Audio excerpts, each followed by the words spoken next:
Support ಮಾಡಿದ್ದು ನಮ್ಮ producer ಅಂತ ಹೇಳೋದಕ್ಕೆ ಇಷ್ಟಪಡ್ತೀನಿ. ಯಾಕೆಂದರೆ ವೀಸಾಗೆಲ್ಲ ತುಂಬ ಪ್ರಾಬ್ಲಮ್ಸ್ ಇತ್ತು.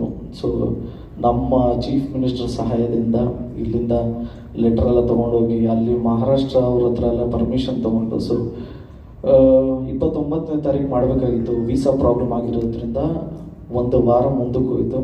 ಸೊ 5ನೇ ತಾರೀಕು ಪ್ರೆಸ್ ಮೀಟ್ ನಡೀತದೆ. ಸರಿಸುಮಾರು ಒಂದು 21 ಕಂಟ್ರೀಸಿಂದ ರಿಪೋರ್ಟರ್ಸ್ ಬರ್ತಾ ಇದ್ದಾರೆ. ಈಜಿಪ್ಟಿಂದ, Dubai, Oman, United Kingdom, Canada, South Africa, Japan, Korea, Russian, USA, China, ಹೀಗೆ Hong Kong, Malaysia, Singapore, Vietnam, Thailand, Indonesia, Bangladesh, Colombia.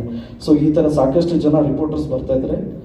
And ನಮ್ಮ ಕರ್ನಾಟಕದಿಂದನೂ ಬರ್ತಾ ಇದ್ದಾರೆ, ತಮಿಳ್ನಾಡು, ಆಂಧ್ರ. ಹಾಗೆ ನಾವು ಯೂಶಲಿ ಪ್ಯಾನ್ ಇಂಡಿಯಾ ಏನು ಮಾಡ್ತಾ ಇದ್ವಿ, ಅದ್ರ ಜೊತೆಗೆ ನಾವು ಇಂಟರ್ನ್ಯಾಷನಲ್ ಅವ್ರ ರಿಪೋರ್ಟರ್ಸ್ನು ಕ್ಲಬ್ ಮಾಡಿ ಒಂದು ದೊಡ್ಡದಾಗಿ ಒಂದು ಪ್ರೆಸ್ ಮೀಟ್ ಮಾಡಬೇಕು ಅಂತ ಪ್ಲ್ಯಾನ್ ಮಾಡಿದ್ವಿ.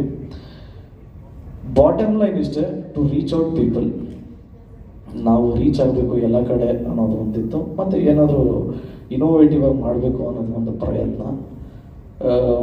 ಪ್ರಯತ್ನಕ್ಕೆ ಎಲ್ಲರೂ ಬೆಂತಡ್ತೀರ ಅಂತ ನಂಬಿದ್ದೀವಿ.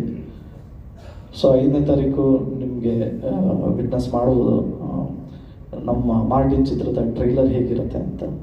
4ನೇ ತಾರೀಕು ನನ್ನ ರಿಕ್ವೆಸ್ಟ್ ಇದ್ದಿದ್ದು ಒಂದೇ, ಫಸ್ಟ್ ನಮ್ಮ ಕನ್ನಡದವ್ರಿಗೆ ತೋರಿಸ್ಬೇಕು ಅಂತ. ಸೊ ನಮ್ಮ ವೀರೇಶ್ ಥಿಯೇಟ್ರಲ್ಲಿ ಮಧ್ಯಾಹ್ನ 1 ಗಂಟೆಗೆ ಶೋ ಇರುತ್ತೆ.